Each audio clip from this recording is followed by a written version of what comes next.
Hai guys, terima kasih sudah klik video ini. Di video kali ini, aku akan menceritakan tentang kasus penembakan kepada seorang wanita hingga wanita ini harus kehilangan nyawanya. Dan yang lebih sedihnya lagi, si wanita ini baru saja melakukan pertunangan dengan seorang pria. Sebenarnya apa yang telah terjadi hingga wanita ini harus dieksekusi?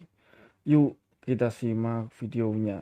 Kisah tragis ini terjadi pada tanggal 26 April 2023 di Padang Pariaman, Sumatera Barat. Ada seorang kakek-kakek yang sedang memanen padi di sawah miliknya.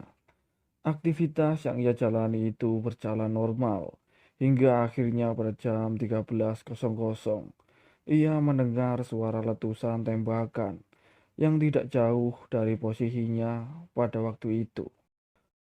Setelah bunyi tembakan itu, terdengarlah suara teriakan seorang wanita.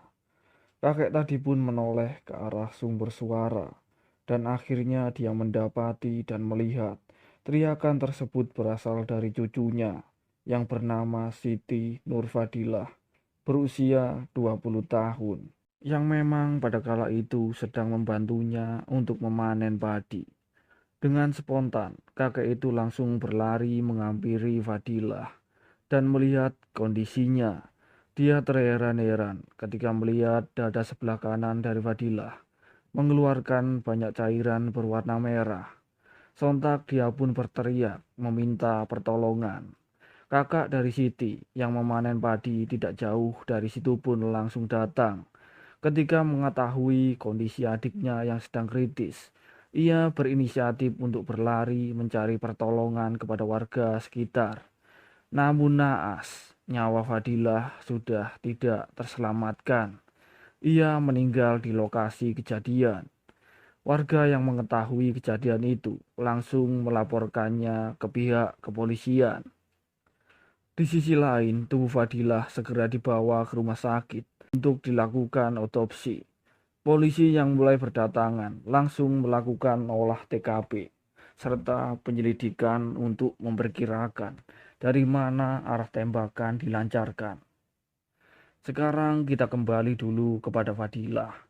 Berdasarkan dari hasil pemeriksaan forensik melalui proses otopsi, ditemukan adanya sebuah peluru yang bersarang di bilik jantung sebelah kiri dari Fadilah. Peluru itu masuk dari ketiak sebelah kanan dan melesat mengenai jantung Fadilah. Inilah alasan kenapa nyawa Fadilah langsung hilang seketika setelah menerima tembakan. Nampaknya sang penembak ini memiliki keterampilan menembak yang sudah diasah dan terlatih, hingga hanya butuh satu tembakan peluru untuk mengeksekusi Fadilah.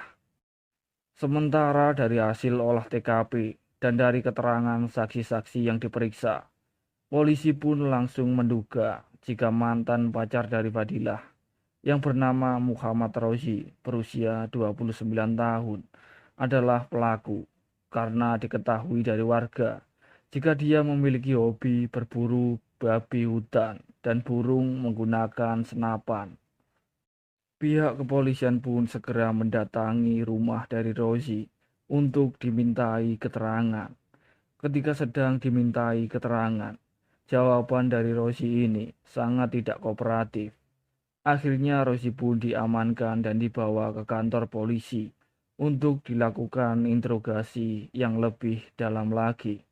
Polisi yang masih di rumah Rozi menggeledah seisi rumah.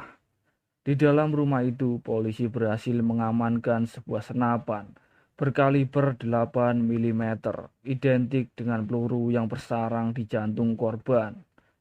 Setelah mengalami proses interogasi yang keras, akhirnya Rozi mengakui perbuatannya. Di dalam pengakuannya itu, Rozi mengaku jika dirinya melenyapkan Fadilah dengan menggunakan senjata laras panjang berjenis airsoft gun berkaliber 8 mm milik temannya. Rozi mengaku motif kejahatan ini adalah kesal dan dendam kepada pihak keluarga dari korban lantaran tidak direstui hubungannya dengan korban.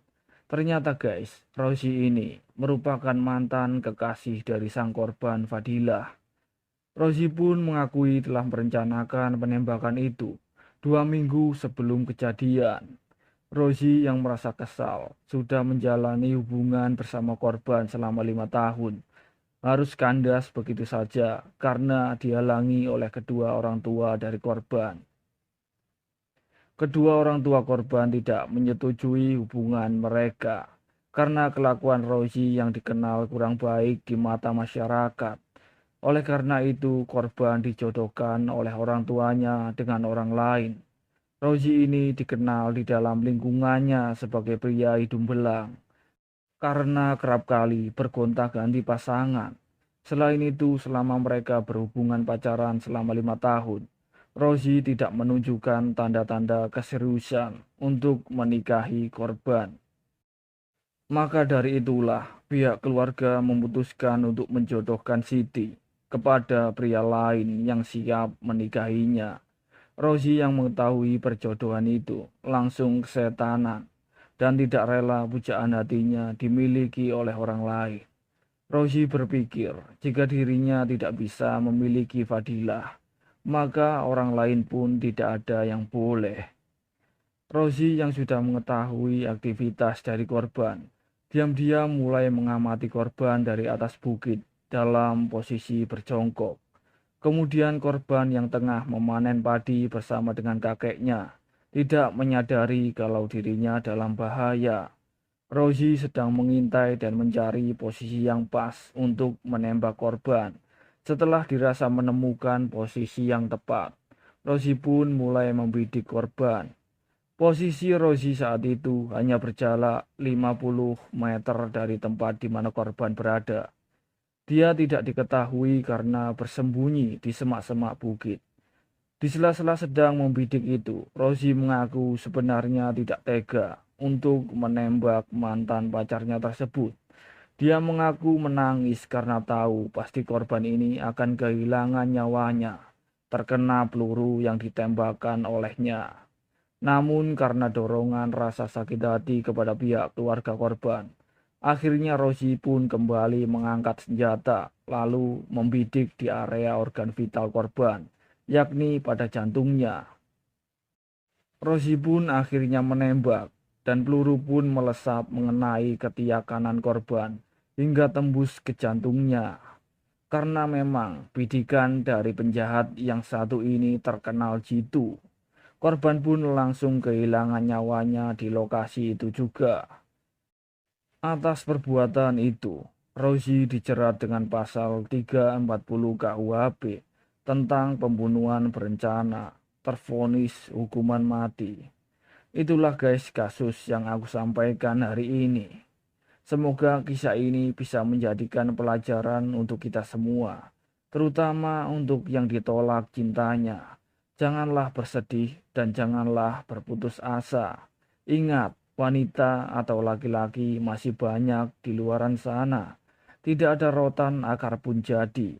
Mati satu, tumbuh 1000. Sekian video gua hari ini. Terima kasih sudah menonton.